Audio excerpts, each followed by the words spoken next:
knew nothing about it, but for me it was like, next year I'll be there. If I felt it was too risky, I wouldn't do it. Especially, like the Mustang isn't a 10G airplane, so it's pretty exhausting. Yeah, I saved one guy's life here. I was looking out here and two very large gentlemen got in a 172. It was 91 degrees. They were going to go put gas out here.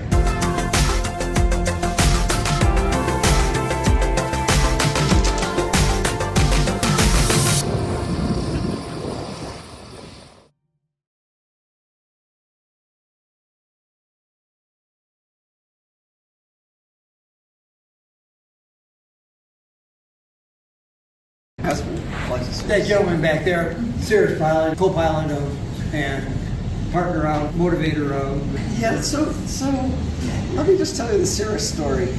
So he wanted to buy a Cirrus.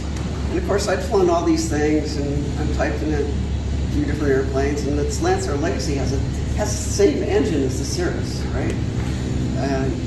And we approach our insurance company and they were like, well, you have to go 2 weeks of training. I'm like, what? 2 weeks of training? We're not buying a Cirrus.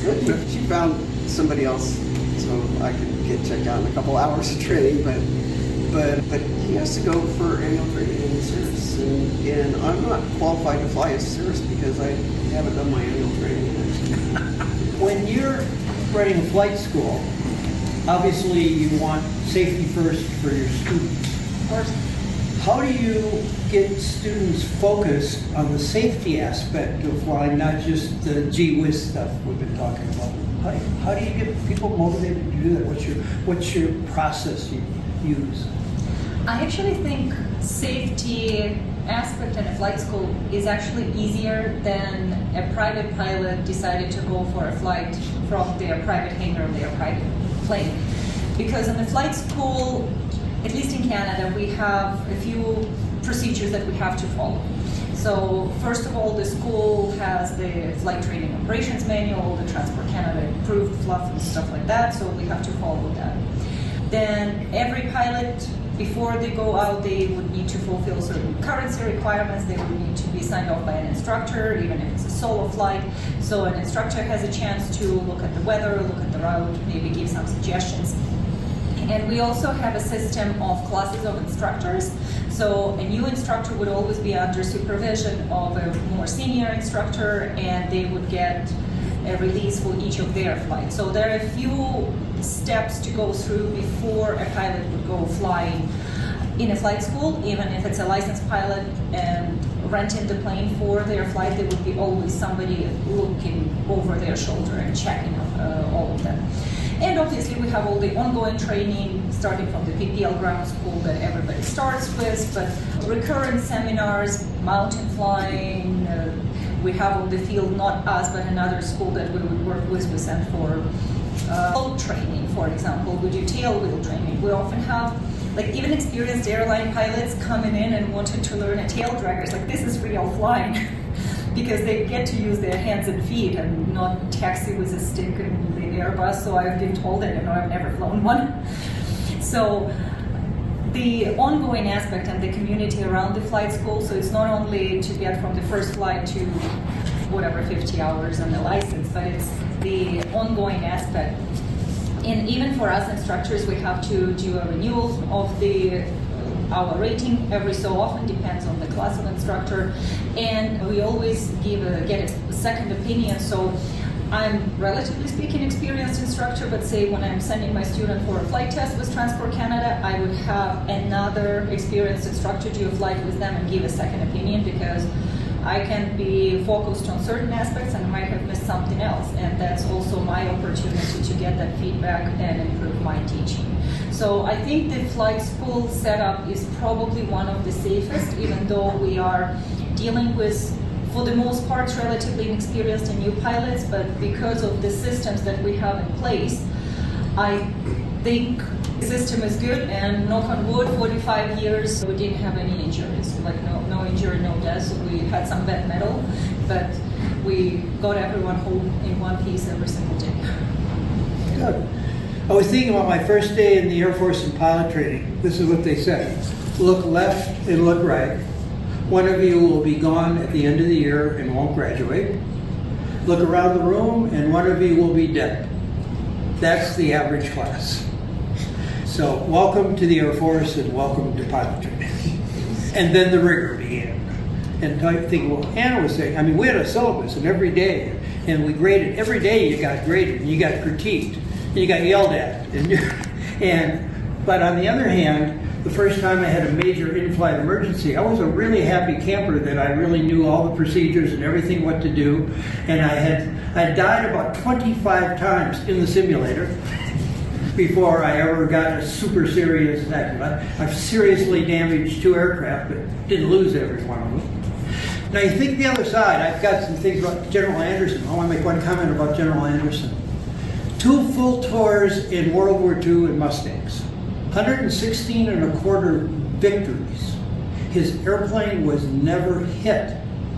Not shot down, never damaged.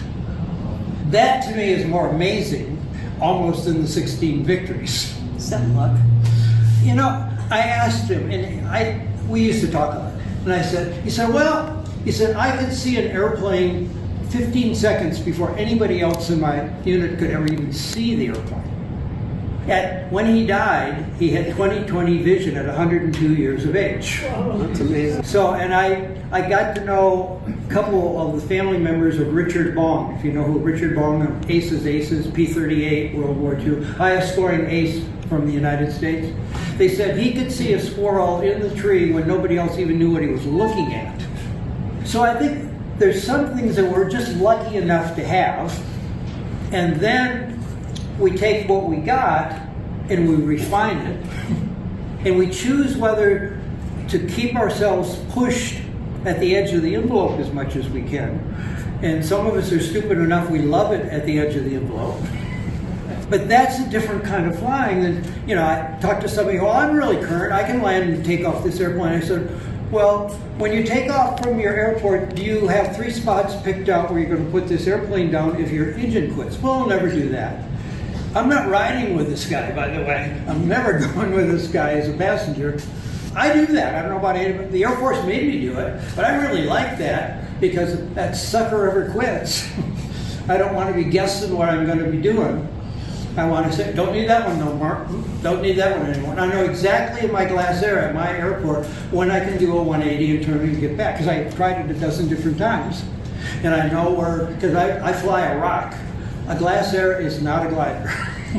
It goes up. Vicki, he's shaking her head. I know. The Lancer, I think I've had 3 dead sticks in it. Well, talk about doing a dead stick in that airplane. Oh, it comes down like a rock. I mean, yeah. So one of them, I was coming out of cool down, and we tape up our flaps so there's no flaps. And we're coming out cool down. You come out over runway 8, and then you do a downwind to land on 8. So you come out over 8, and so I was out over 8, and I was maybe a little over 1,000 feet or something, and the engine quit. I had deployed the gear already, because in order to get out of cool down, you have to slow the airplane down enough, otherwise it just gets too fast to put the gear out. So I pitch up and cool down, I put the gear out, and then come out, and the engine quit, and I was like, what? Are you not running? It still makes a lot of noise because the prop's still windmilling and the air's still going by the airplane, and I had to look at the gauges to make sure it really did quit. And I'm like, oh, no problem, my flight gliders. No problem, there's runway 32 right there. I just need to make a 90-degree turn, and there I am, I can land. We do talk with our hands. and I barely made that turn before I was on the ground. I completed a 90-degree turn. It was shocking how fast that airplane. And for us to go fly at Reno, we have to demonstrate simulated flameouts. But demonstrating a simulated flameout, pulling the end, throttle off, and pitching up and coming in land is not the same as when it really for real. is working. Yeah. There's no. Yeah. Thinking about, you've flown gliders, you've flown jets, you've flown super high performance aircraft. You got a pretty one out here that's very high performance, the P-51 Mustang. When you go from plane A to B to C, what do you say to yourself when you get in? What do you think about? Because this is not the same airplane that you flew yesterday. Right. So, most cockpits are flow. I use the checklist. When I get in the Mustang, I get the checklist out. I don't want to forget something. That's, I'm still pretty new in the airplane, so I get the checklist out. But I do work in every cockpit I have. I do work a flow through the cockpit. Some of the airplanes are pretty easy for knowing what you're going to do for a simulator or for an engine out. The Mustang, the Legacy, and the Jet, they're all about the same. 3,000 overhead, 2,000 downwind, 1,000 and land. And I guess I memorize best glide speeds. I memorize final approach speeds. Usually flap speeds and your speeds are marked, but I kind of know them because I fly the same airplanes over and over again. I think I rely on cockpit markings quite a bit, but I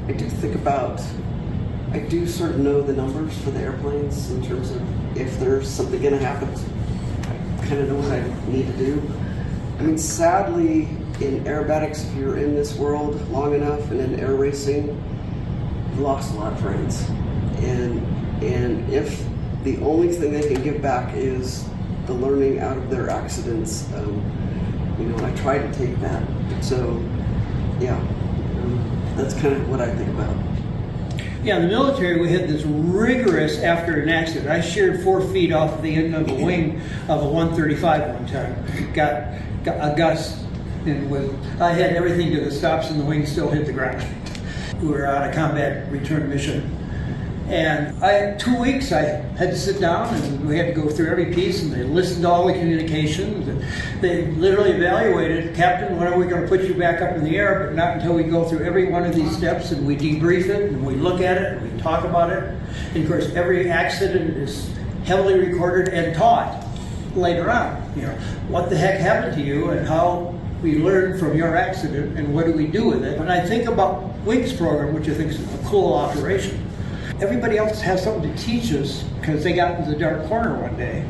Whether they got out of it or not, it's still, sad to say, super teaching moment, I think, for a lot. Do you do a blindfold thing in your airplanes for where everything is?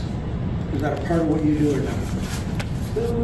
I guess the race planes you kind of have to because you can't look. You're flying formation.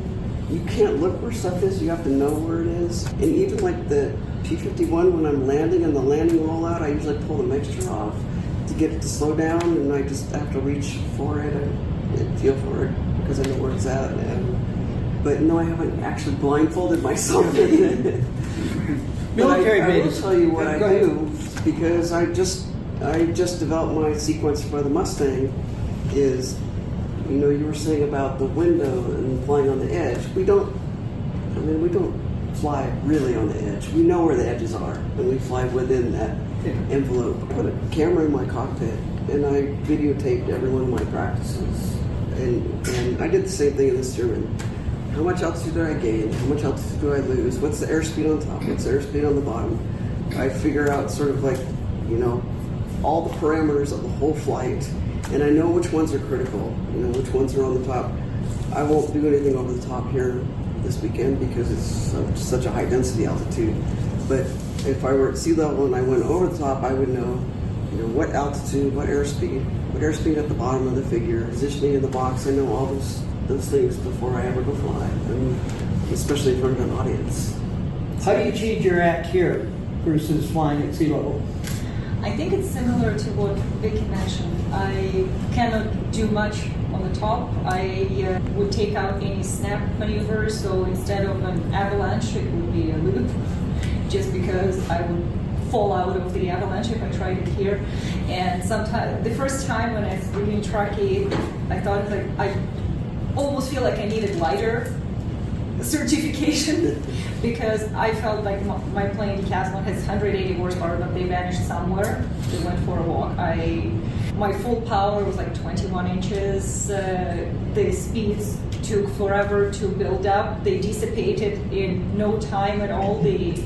wing wasn't feeling the air, wasn't grabbing the air. So, and that's why every time we come here earlier to do extra practice, because even though I'm aware of the high density altitude and I have flown here a number of times, I'm always scared of this high density altitude. I think once I was taking off and the indicators by the runway were saying like 9,200 feet. And it's like, okay, will be loops and rolls. And at sea level, for example, one of my maneuvers, I'm going on the upline, I'm doing an outside snap. There's no way on the planet that I would be able to do it here, just because I can't even build up my entry speed of 190. So for a decathlon, that's something I have to dive for. Here I have to dive to get 140. So the difference is quite big. So the routine will be more gentle. It's a lot of energy management, trading altitude for airspeed and vice versa, and not pulling any hard G's, trying to preserve that energy. And it will be a little bit higher off the ground to give that extra margin than I would have usually done at an air show at sea level. Like last weekend I flew Olympic air show in Washington State. It was perfectly good enough to arrive on Friday morning, do the practice the same day, and then fly the show on the weekend. There's no way I could have done that in Truckee. I need to come earlier and get used. And it's kind of not the same as flying here. It is absolutely not the same. I know, I went up to altitude in my Stearman last year and practiced. It was like, oh, you know, it was okay. Maybe it was the first year, it was 2 years ago. It was okay. Then I was like, oh, well, I should just pull the power back to what the manifold pressure is up there and go practice on near the ground, because the ground is a lot more scary. And so I did that. I'm like, oh my God, what a pig. The airplane doesn't behave anywhere near as good. So it's pretty hard to practice anywhere else but here. So that is true. And we all fly at this unique place. I mean, I get scared every time. I'm a guy with sometimes say bad words, but I said, there's a flatlander trying to fly out of here again. You know, I saved one guy's life here. I was literally having a sandwich and looking out here, and two very large gentlemen got in a 172. It was 91 degrees, and they were going to go put gas out here. And I sat there and looked for about 2 minutes, and I said, I just can't sit here. So I walked out and I said, have you looked at your operating manual to know exactly what you're going to be facing here and how well your airplane will perform if you fill this baby up? Well, my airplane's really good. I said, no, have you looked here? Have you ever flown out of 9,000 foot density altitude? Well, no. And I said, I suggest you really look at it before you put a drop of gas in there. Decide if you can even take off now. And you're going, where are you going? Oh, Bay Area. Well, you know, they got cheap gas at Auburn. You may want to think about not filling up before you leave here. You know, we all know that because we live here. We're going to turn it to you now. Questions for any of us here in any shape? Yes, please. I can actually add just a little bit to what you just said. We were actually discussing that with Alex on the way here. We can land. Alex is a student. He's getting his cross country right now with flying with him. And working on his CFI rating. So as we arrived, we obviously were pretty light on gas because we had a 3-hour lag and we could land here, no problem. And we already discussed that on the way back when we have to depart, we will be departing like really early in the morning because it's the two of us, plus the bags, plus probably close to full fuel. And the whole length of the runway is comfortable, but not too much. Whereas at home, we took off this morning from sea level within like, I don't know, less than 500 feet, we were airborne already. So this is the big difference that it makes. I can fly here an air show in the afternoon when it's hot because it's just me, no bags. I'm usually flying very light on fuel, under 15 gallons usually.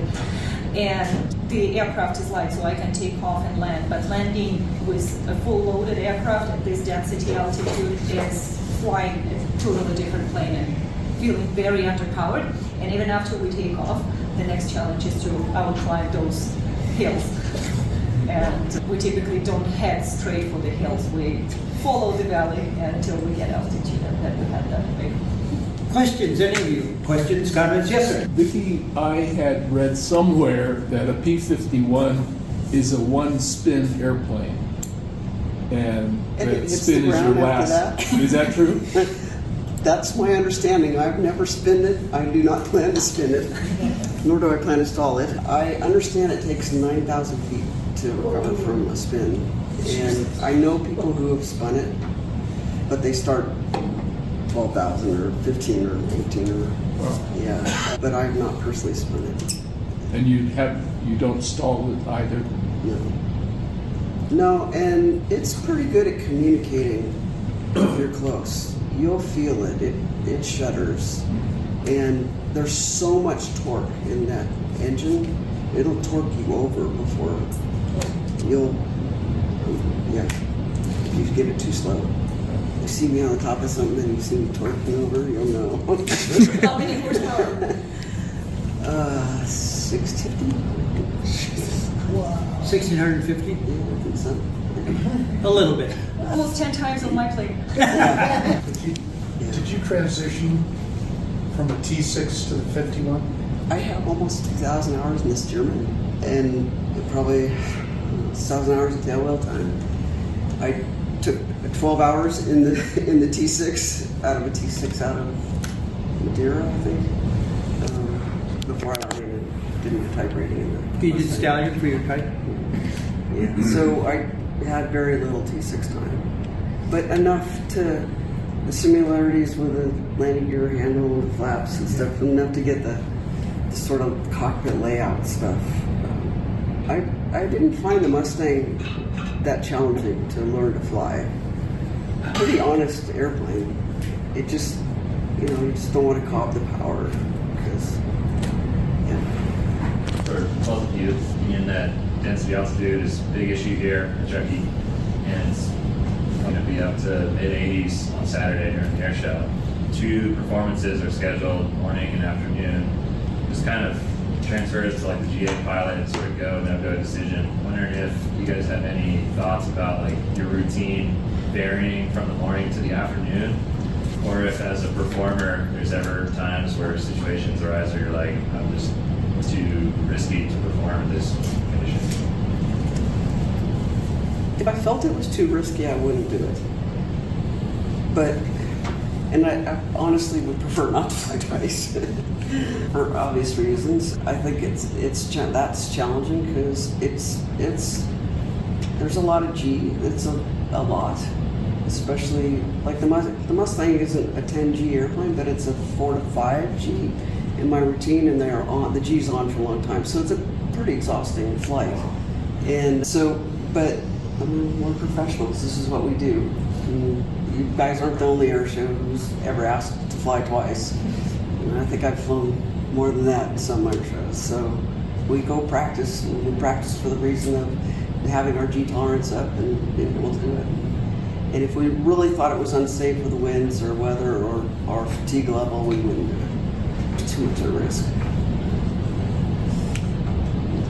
I can say that, yes, definitely. I don't feel safe to fly, and I have stood down for some air shows when we had crazy crosswinds, and it's not even about flying, but I don't feel like I can safely perform my takeoff and landing, and I don't want it to be more spectacular than it needs to be. So we were just talking. Taxiing out in those winds. Oh right? yeah, oh yeah. And my plane weathercocks very easily. To another exciting edition of the FlySafe program. A couple announcements here, airport business. Obviously, we've got an air show happening this weekend.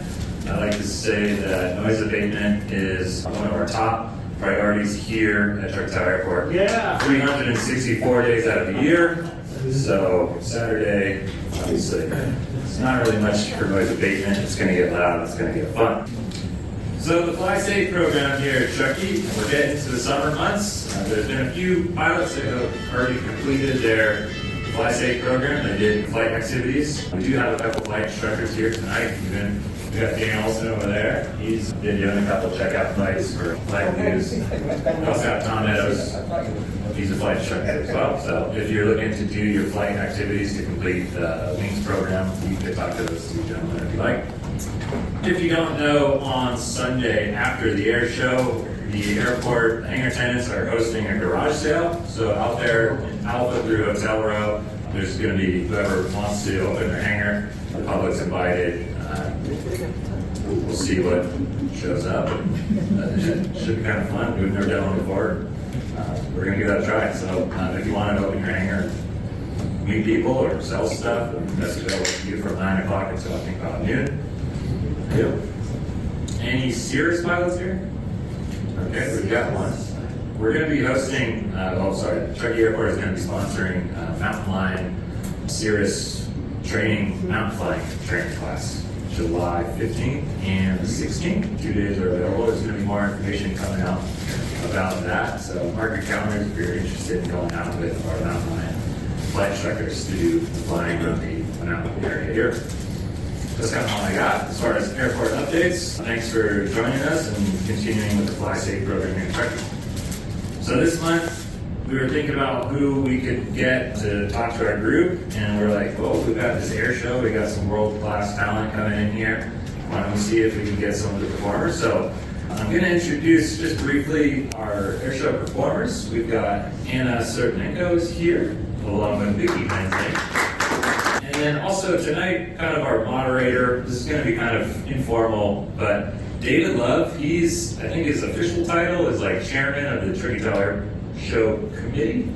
He's just like the main guy that puts this whole thing on. So David Love, give him a round of applause. And I'm going to turn it over to David now. So if you guys want to use those microphones. Can we turn the 3 on without getting feedback? Let's try. We try it. And we don't have to do anything. Great. Thanks for coming. About half of you I've known for quite a while. Appreciate your showing up. Any questions before the evening's out about the air show? I'll try and cover those for you also. I brought some newspapers from the Sierra Sun on the side. If you haven't seen them, this air show is dedicated to General Bud Anderson, who all three of us have known and loved in a lot of different ways. I've known him for 40 years. And so Vicki generously offered to be a part of a 4-ship P-51 missing man formation we're going to do. So very unusual to get 4 P-51s anyplace and to do a missing man with them. And one of them is in the full colors of General Anderson's squadron in World War II in England. So it's going to be special for us. And we're doing some other things with Bud, so there's all kinds of really fun stuff that we're going to do. What we would like to do is I want to ask you about 3 questions just to warm us up. And then I'm going to ask a couple questions of each of these folks because I've known them for a while. And then we'll go to Q&A. And as long as you've got different kinds of questions, I'll lead you down a little path so you kind of understand some of the things you may want to ask additional questions about. So how many of you in here are not a pilot? Any non-pilots? Hey, what a group. You know, we're kind of unique because, first of all, you can't talk without your hands and a bunch of other things like that. Now, how many of you currently are not flying? But you got a license, but you're not flying, okay? Some of us get into that corner periodically in our lives. How many CFIs? How many ATPs? How many have commercial ratings? How many fly gliders? Great, good. You think about that spectrum, it gives us different levels of expertise, different levels of interest in the field, and different risk factors. My instructor once told me that I had never touched an airplane control in the air till my first flight as a student in the U.S. Air Force. That was a leap of faith that I joined and became a pilot and had never flown an airplane in my life. My dad was in World War II, China, Burma, India. I probably built 100 models by the time I was 10 years old. And aviation was all I could think about. We didn't have money, couldn't go fly. It was just not, I hadn't even been in a commercial airliner. And I loved it and got hooked instantaneously. I don't know about the rest of you when you got hooked. But I was lucky, and like I look around the room, we could actually walk through the fence and go talk to people and maybe even beg a ride someplace in that era. Of course, now we have huge fences and no way to do that with kids other than like the Young Eagles program, things like that. How many are former military pilots in here? A couple of us, okay. You know, I say that because I look back on my career in flying. Since all my initial training was in, my first 3,000 hours were in the Air Force. And a big portion of it were 4-engine jets. That's just to transition that when I got out, I knew I wanted to keep flying, but what the heck am I going to do? And I went back to grad school and I rented a 172 at Davis at the Aero Club, and after 2 days I was so bored, I didn't know what I was going to do forever in this field. And then somebody took me for a ride in a home build, and it went upside down. And you could do all kinds of cool stuff with it. And I said, I gotta find one of these. And ended up with a glass air. And I'd rather be upside down than right side up as much as possible. These two ladies can talk about that in a minute. But I fly with people who say, I don't want to go upside down. I said, cool, you don't have to. I said, but it's really easy. And amazing the number of people I can talk into, well, maybe just once. And any of you who've been in aircraft like that, it's so comfortable and easy. And I said, if you want, close your eyes once and I'll do a roll, and open your eyes and tell me when we're rolling and when we stop, which you can't do if you do a good roll. One good 1G roll. That whole piece of sort of being with an airplane, understanding it, we used to say in the military, wearing it, just changes, I think, for all of us. So, I have one other question. What's the #1 cause of general aviation accidents? This is an NTSB documented answer. What? Pilot error. Pilot error. How many say pilot error? You're all right on. So that means it's us. We're responsible, which means also how we avoid a lot of those dark corners is us also. So I call it proactive kind of stuff. Vicky's raced at Reno in multiple aircraft. Jimmy, you want to talk about it? Do you still hold the class as the fastest woman in jets at Reno ever? Fastest woman ever. Fastest. On this side, tons of types of aircraft, tons of, how many total hours do you guess you have right now?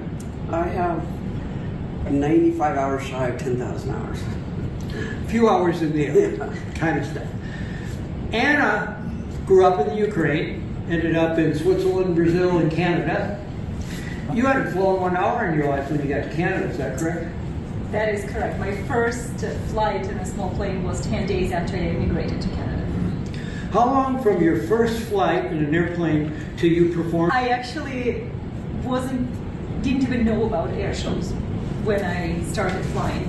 And I came to the airport where I was trained one Sunday, and I heard all the noise and something was going on. Clearly my flight wasn't happening. And then for the first time I saw an air show performance. And I became in love with what I was seeing. I knew nothing about it, but for me it was like, next year I'll be there. So 3 years later I was there. What made you think about starting Anna runs a flight school, by the way, too. What made you decide to go in that direction? I was a single mom, so airline pass was not the way to go for me. My son was 3 years old. I had to be home every evening. And by the time I started learning to fly myself, I had been teaching in high schools and universities for about 10 years. So I loved teaching. I was teaching languages and mathematics, and I loved flying. So instructing was something that came naturally to me, and I have been instructing now for 16 years, about that. 16 years now, and I enjoy very much being excited, but also sharing the passion and the excitement of flying. And I had also, at that time, I had been running my own businesses for about 12 years, so I didn't want to just work for somebody else. I enjoyed the freedom, and I enjoyed building the business aspect of whatever I was working on. I didn't have any background in running a flight school in Canada. I was completely clueless, but I had IT business, I was working with Swiss banks, I had educational business, so I thought I would figure it out. So around that time, there was one flight school in the area that was founded 30 years prior by a high school teacher, and he was ready to retire and the school was up for sale, so it was a good start that it was not from scratch. And my partner and I took over the school. It has been 15 years now. We are celebrating 45 years of Canadian Flight Center this year. How many plane school students? A little sense of the size of what you do. So when we took over the school was pretty much retiring together with its founder. There was we had 3 planes or so, and not many students, not many instructors. Within less than 5 years, we were top 10 in Canada. So we currently have 2 bases in British Columbia, in Vancouver, and in Kamloops. 6, 7 hangars, 26 aircraft, and we do everything from private to commercial, multi-IFR, ATP, and obviously aerobatics. Then on the side, what's your PhD in? Financial mathematics. Just the side. So you came out of the business world, Berkeley. What was your degree in, and how did you ever what were you doing when you started wanting to fly airplanes? Oh my, well, I was at Berkeley doing my PhD in chemistry, physical chemistry, which is spectroscopy, which is lasers interacting with molecules. And my uncle was a pilot, and so when I was a kid, I was exposed to aviation, but I never thought that was something that I could do. I grew up in middle class, San Jose. Nobody I knew flew other than my uncle. But while I was at Berkeley, one of my buddies asked me if I wanted to go skydiving, so I said sure. So I went out to the drop zone, and I had so much fun at the drop zone. And you know, you were talking about aerobatics and being upside down. Well, you go skydiving and you tumble out of the airplane, you're upside down, and you have to learn how to do somersaults deliberately and how to roll deliberately and stuff. So when I did my private pilot license, it was pretty natural to be upside down, as I'd seen the world upside down from the sky. Did you skydive solo or in a tandem? They didn't have tandems when I learned to skydive. We learned on military surplus gear, the big round parachutes. Wow. Yeah. But anyways, I love skydiving so much, and I love being up in the air that I went back home to my parents and was like, oh, I need to learn how to fly. I need to be up in the air more. So my father's friend owned a 1941 Taylorcraft out of Watsonville, and he let me learn to fly in it. And I would drive down from Berkeley on Saturdays and take 2 lessons because that's all I could afford and that's all the time I had for it. And I started in October of '82, and I finished my license in February of '83.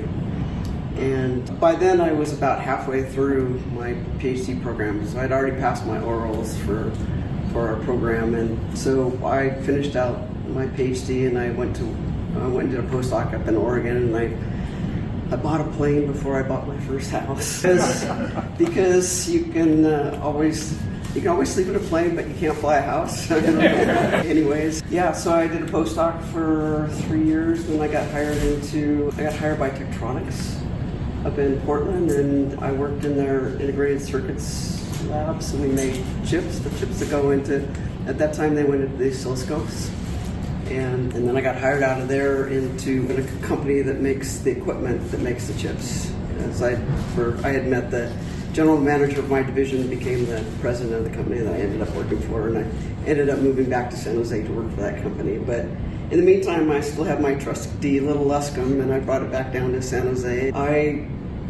When I was learning to fly, doing my private pilot rating, because my instructor was a military flight instructor, he taught me how to loop and roll the airplane, and I loved it. And so I would take my little Luscombe out and I'd loop and roll it until I read one day that some guy ripped the wings off of his Luscombe out of Columbia. And that kind of put a stop to that, and my aerobatic career took a sideline until I worked in the industry long enough to be able to afford to buy an aerobatic airplane. And I got really involved in my career, worked my way up to be a vice president of the company. And by then, about that time, I met Wayne Handley, and he took me for riding his extra. And we went out and we tumbled the airplane, and we were taxiing back, and he's like, this is going to be an expensive ride for you, huh? And I went out, I think it was like a month later, went out and bought an extra, and then I started training in earnest for the aerobatics, and I worked my way up through the competition ladder. So I joined the International Aerobatic Club and did I started out in sportsman and intermediate and advanced, and I flew my first air show down in the Salinas Valley for a winery down there. We got paid with a case of wine. And so that's kind of how I got into the aerobatics and how I learned to fly and what I did for a career. Minor. Yeah, so I retired from my career fully in 2012. So Just to fly. What types of airplane do you race at Reno? I started out racing in sport class, so I raced a Glasser 3. I raced a friend of mine, Vicky was sadly killed, and her boyfriend at the time bought a plane from her estate and let me race it. And I raced that for a few years, and then I bought my own Lancer Legacy.